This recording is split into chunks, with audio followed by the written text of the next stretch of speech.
अगर आपको या फिर आपके आईटी प्रोफेशनल बेटे को विदेशी कंपनी से कोई जॉब ऑफर मिलता है और कहा जाता है कि थाईलैंड आ जाओ, म्यांमार आ जाओ, दुबई आ जाओ, तो 100 बार सोच लें, क्योंकि विदेशों में अच्छी आईटी नौकरी देने के नाम पर लोगों को बुलाया जा रहा है Thailand, Myanmar, Indonesia, Cambodia, Dubai, और उन्हें वहाँ पर बंद कर दिया जा रहा है, डिटेंशन कैंप्स में रखा जा रहा है, उनसे इलीगल काम कराए जा रहे हैं, इलीगल कॉलिंग कराई जा रही हैं। और सैकड़ों भारतीय हैं जो इस वक्त फंसे हुए हैं कुछ देशों में, जहाँ पर म्यांमार में, थाईलैंड में, कंबोडिया में। अभी हमने वीडियो भी देखे हैं कि कैसे लोग वहाँ से वीडियो बना करके ये रिक्वेस्ट कर रहे हैं कि उनको वहाँ से भारत की सरकार रेस्क्यू कराए। ऐसे ही कुछ लोग उन डिटेंशन सेंटर से निकल करके आए हैं, जिनमें से 13 तमिलनाडु के हैं, जिन्हें अभी भारत सरकार थाईलैंड से लेके आई है, और कुछ लोग अपने दम पे वहाँ से निकल करके आए हैं, जो कि भारत से गए थे विदेश कमाने के लिए, अच्छी नौकरी करने के लिए, और उनके साथ क्या कुछ बीता, किस तरीके से उन्हें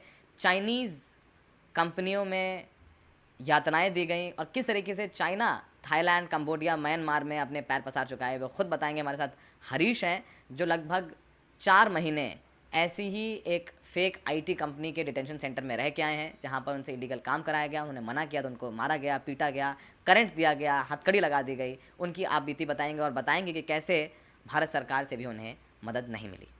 हरीश, अपने बारे में बताइए, और आपके साथ कैसे वहाँ पहुँचे, पहले अपने बारे में बताइए। सर, मेरा नाम हरीश कुमार है। सबसे पहले तो मैं एनडीटीवी का धन्यवाद देना चाहूँगा, जिन्होंने मेरे बातों को सुना, क्योंकि मैंने सभी को अप्रोच किया, किसी ने मेरी बात नहीं सुनी अभी तक। मैं करीब 4 महीने से थाईलैंड में परेशान हूँ। मेरे को किसी ने मैंने हर किसी को मीडिया में जितने भी लोग हैं, मैंने बहुत लोगों को अप्रोच किया, ट्वीट किया, ईमेल किया, किसी ने मेरी कोई बात नहीं सुनी। सर, सबसे पहले मैं आपका धन्यवाद देना चाहूँगा।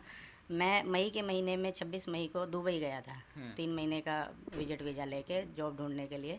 वहाँ से मेरे को एक कंपनी में वहाँ से कोई ऑफ़र मिला कि भाई हमारे पास सेम काम थाईलैंड में है। वहाँ से उन्होंने आईटी का ही काम है? आईटी का ऑनलाइन प्रोफेशनल काम था। अच्छा, वहाँ पे दुबई में देखा मैंने, मेरे जानकार थे लोग, तो वो कर रहे थे। अच्छा लगा मेरे को कि हाँ ठीक है, पर उन्होंने बोला कि यहाँ पे काम नहीं है, हमारे पास थाईलैंड, कंबोडिया और उसमें म्यांमार में काम है। नहीं, म्यांमार का नाम नहीं लिया, थाईलैंड और कंबोडिया में। तो वहाँ पे मैं ठीक है जी, चलते हैं। तो 2 लड़के हम वहाँ से, हम दुबई से और बैंकॉक आ गए। बैंकॉक से हमें उन्होंने, कंपनी वालों ने, हमें नहीं पता था कि कहाँ कैसे ले जा रहे हैं, हमें हमारे फ़ोन भी उन्होंने ले लिए थे।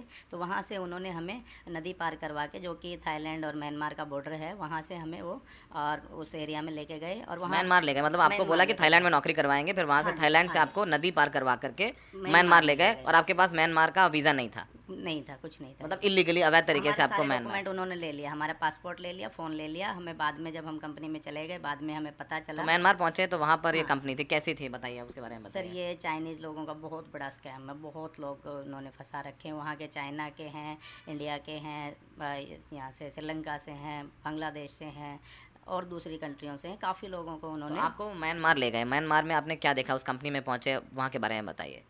सर, उनका स्कैम था पूरा। हमने 10-15 दिन में समझ में नहीं आया। धीरे धीरे जब हमें समझ में आने लगा, वो बताने लगे कि भाई आपको ऐसे ऐसे काम करना क्या है। काम करवा रहे थे आपसे? सर, वो इलीगल काम था। वो फेसबुक के ऊपर आपकी आईडी होती थी, आपको एक आईडी दी जाती थी कि फेक आईडी? हाँ, फेक आईडी, लेडीज़ की आईडी होती थी, कि उससे आपको दूसरे लोगों को अप्रोच करना होता है, हाय हेलो करके उनसे दोस्ती करनी होती है, बातचीत करनी होती है। तो उनसे आप 10-15 दिन उनसे आप इन टच रहेंगे, तो उसके बाद फिर वो चाइनीज़ उसको अकाउंट को अपने उसमें लेके स्कैन करके, और फिर खुद उनसे उसमें क्रिप्टो में और ऑनलाइन बैटिंग में काफ़ी जो भी ऑनलाइन बैटिंग और क्रिप्टो, बेसिकली आप जी, जी। क्रिप्टो के लिए आपको कस्टमर्स को बेवकूफ़ बना करके फेसबुक आईडी के जरिए जी। उनका डेटा निकालना होता था, ये डेटा, काम? हाँ, कि उनकी पूरी डिटेल लेनी होती है। हमें टारगेट दिया होता था कि भाई 4 या 5 लोगों को डेली आपको हमें उसका डाटा देना है, उनका नाम, उनका प्रोफेशन, उनका घर बार, उनकी क्या क्या कितना वो ठीक है, है, तो आप, पूरी तो डिटेल ये लेनी सब होती म्यांमार में आपसे कराया जा रहा था, जी। तो फिर आपको जब पता चला कि इलीगल है, आपने बोला, तो फिर क्या हुआ आपके साथ? है। सर, वो हमारे साथ टॉर्चर करने लगे, हमें मारपीट करने लगे, और हमारे को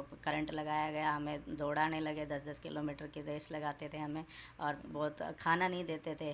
15-15, 16-16 घंटे कंटिन्यू काम करवाते थे। रात को शाम को 5 बजे से 5 बजे तक का ड्यूटी बोलते थे, और वो 7-8 बजे तक हमें मैं मुश्किल से 4 से 6 घंटे शुरू में सोता था। उसके बाद करीब 15-20 दिन के बाद मैं 2 से ढाई घंटे, सिर्फ 2 से ढाई घंटे मैंने 17 घंटे काम कराते हाँ थे, जी, मना हाँ किया तो फिर करंट लगाते थे, पीटते थे? सर जो टॉर्चर वो कहीं नहीं देखा, कहीं नहीं सुना हमने। वो बिल्कुल गुलामों की तरह थे हम। कुछ किसी से कोई बात नहीं कर सकते थे, कुछ नहीं कर सकते थे। बिल्कुल गुलामों की ज़िंदगी जी है सर हमने। बहुत बुरा हाल था सर। आपको भी करंट लगाया आपने जब? जी लगाया, मेरे को भी लगाया जी। करंट कैसे, क्या वायर थे? बैटन सा रहता है इतना इलेक्ट्रिक, उसमें वो स्विच दबाते हैं तो उसमें करंट निकलता है, तो वो पूरे शरीर में कहीं भी लगाते हैं, इधर लगाते हैं, नीचे लगाते हैं, कहीं भी। तो आपके साथ कितने लोग थे? मैं शुरू में गया, मेरे साथ थोड़े 10-15 दिन में हम 18 लोग हो गए थे इंडिया के। इसमें तमिलनाडु से थे 13 लोग? 13 लोग तमिलनाडु से थे, एक मैं हरियाणा से, एक 2 पंजाब से, एक राजस्थान से और एक मैंगलोर से। इस तरह करके 18 लोग थे हम। तो उसमें से दो लोग आ गए थे। 2 लोगों ने आके बाहर आके उन्होंने उनको कैसे जाने दिया 2 लोगों को? उनको सर उन्होंने रैंसम के लिए पैसे दिए। उन्होंने उनसे रैंसम लिया, मतलब उनसे पैसे लिए? कितने पैसे लिए लिए। रैंसम दिए उन्होंने? सर उन्होंने 8 लाख रुपए कैश दिए उनको, और बाकी का 3.5 लाख रुपए मैंने अपनी गारंटी पे कि भाई मैं दूंगा आपको और आप इनको जाने दीजिए। तो 8.5 लाख रुपए उन्होंने कैश दिए, और बाकी के उनके पैसे की मैंने गारंटी ली थी कि मैं दूंगा आपको। मतलब अगर आपसे निकलना है तो आपको, मतलब बेसिकली आपको किडनैप कर लिया और निकलने के लिए आपको रैंसम देना पड़ेंगे। तो फिर आप लोग वहाँ से निकले कैसे? वहाँ से जो जिस कैंप में थे, हम तस्वीरें भी दिखाएंगे कि किस तरीके से वहाँ पर आप थे, हथकड़ी लगा करके बैठाया गया आपको वहाँ पर। वहाँ से निकले कैसे आप लोग? सर जो हमारे साथ हो रहा था, फ़ोन हमें जैसे हमारे पास फ़ोन आता था, हम अपने घर वालों को सारी बातें बताते थे। घर वालों ने कहाँ कहाँ किस से, मंत्री से, कहाँ कहाँ एम्बेसी में, कहाँ सब हर तरह की अप्रोच लगाई, हर किसी का दरवाज़ा खटखटाया।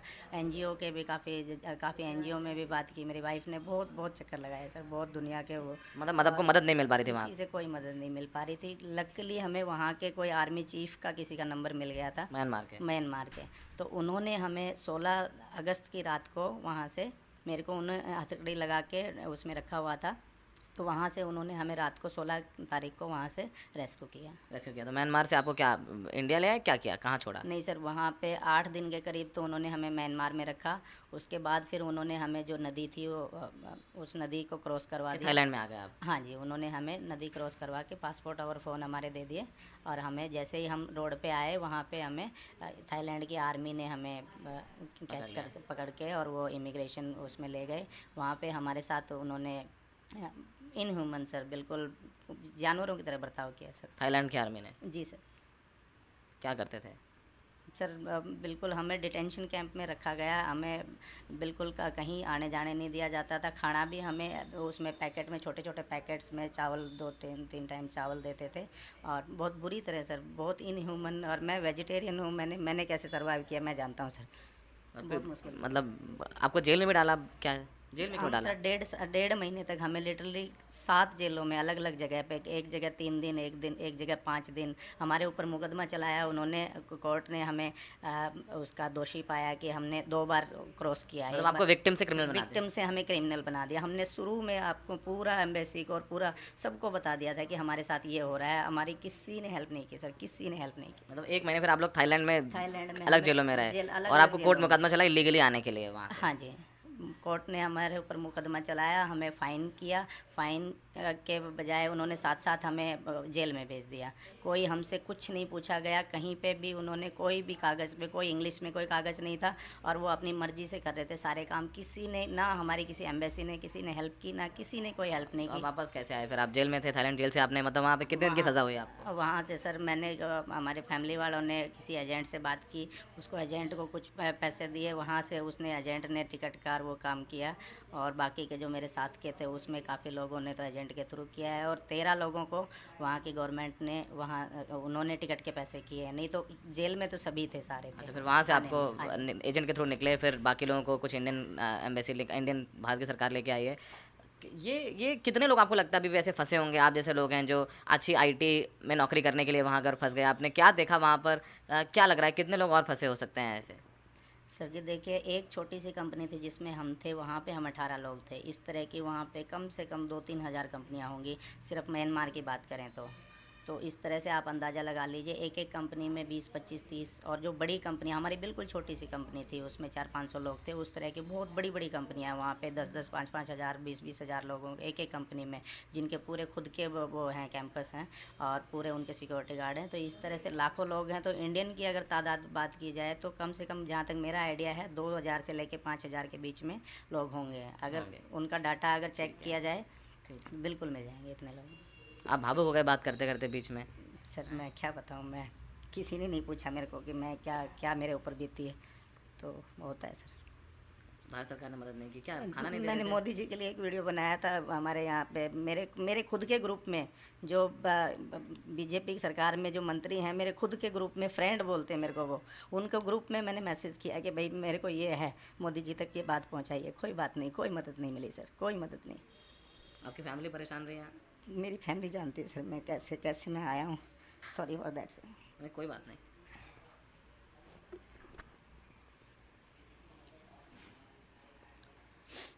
मेरी फैमिली ने जो सफ़र किया सर, मेरी फैमिली जानती है, मेरे बच्चे जानते हैं। मेरा ये दूसरा जन्म है। अभी 2 तारीख को मेरा बर्थडे था। फैमिली वालों ने कहा है कि बेटा तेरा दूसरा जन्म है ये। मेरे को उम्मीद नहीं थी, लोगों ने उम्मीद छोड़ दी थी कि मैं वापस आऊँगा। कोई उम्मीद नहीं थी। कैसे आया हूँ भगवान जानता है, वही है, उसी ने बचाया है, भगवान ने। नहीं तो मतलब आप यहाँ से यहाँ किसी भारत आने में भारत एम्बेसी ने कोई हेल्प? किसी ने सर, किसी आप खुद कोई- आए? मैं खुद, अपने भगवान ने बचाया है मेरे को। कोई किसी ने कोई मदद नहीं की मेरी, किसी ने भी नहीं की। तो आपने सुना हरीश की ये कहानी, उनके आंसू आप देख सकते हैं। भारत की सरकार ने एडवाइजरी दी है कि ऐसी कंपनीज में अगर ऑफर मिल रहा है तो आप जांच परख लें कि वो जेन्युइन है। एक एडवाइस उन्होंने सिर्फ हमारी ये स्टोरी आई तो उन्होंने सिर्फ एक एडवाइजरी दे के अपना पल्ला झाड़ लिया कि भाई आगे ना जाएं। जो लोग पहले गए हुए हैं उनका क्या, जो लोग हमारे जैसे, जो लोग पहले, इन्होंने 5 तारीख को एडवाइजरी डाली है, उससे पहले हम 21 तारीख को गए हुए हैं। जो पहले जो लोग गए हुए हैं उनको कैसे निकालेंगे, क्या काम किया जाएगा उसके ऊपर, उसका क्या।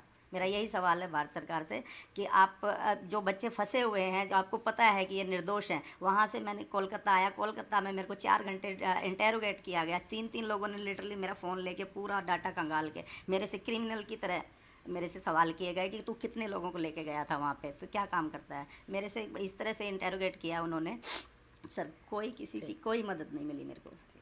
तो सुना हरीश फंस गए थे वहाँ पर और किस तरीके से निकल करके आए हैं। उनके आंसू बता रहे हैं कि वो कह रहे हैं कि उनका दोबारा जन्म हुआ है। इसीलिए फिर से अगर आपके बच्चे को, जिसको आपने बड़ी मेहनत से पढ़ाया लिखाया है, इंजीनियरिंग कराई है, MBA कराया है, सॉफ्टवेयर डिप्लोमा कराया, उसको ऐसी ऑफ़र मिलती है विदेशों से, आपको लगता है मेरा बच्चा विदेश जा रहा है या मैं खुद विदेश जाके काम करूँ, तो 100 बार सोच लें। क्योंकि एक बहुत बड़ा रैकेट है, चाइनीज़ रैकेट है, जो वहाँ पर लोगों को ले जाता है, बंधक बनाता है, काम करता है, मारता पीटता है, और निकलने के बाद पैसे देने पड़ते हैं। पैसे नहीं देने पड़े तो आपको थाईलैंड में जेलों में रखा जाता है। और समझ में आता है कि सबका एक नेक्सस है, म्यांमार सरकार हो या थाईलैंड सरकार हो या कंबोडिया सरकार हो, सब चाइनीज़ कंपनियों को वहाँ पर पनाह दे रहे हैं और फंसे हुए भारतीय किसी तरीके से अपनी जान बचाने की कोशिश कर रहे हैं। और कुछ लोग आए और अभी भी सैकड़ों लोग वहाँ फंसे हुए हैं और अपनी जान के लिए भीख मांग रहे हैं। सहयोगी करण पात्रा के साथ दिल्ली से सौरभ शुक्ला, NDTV।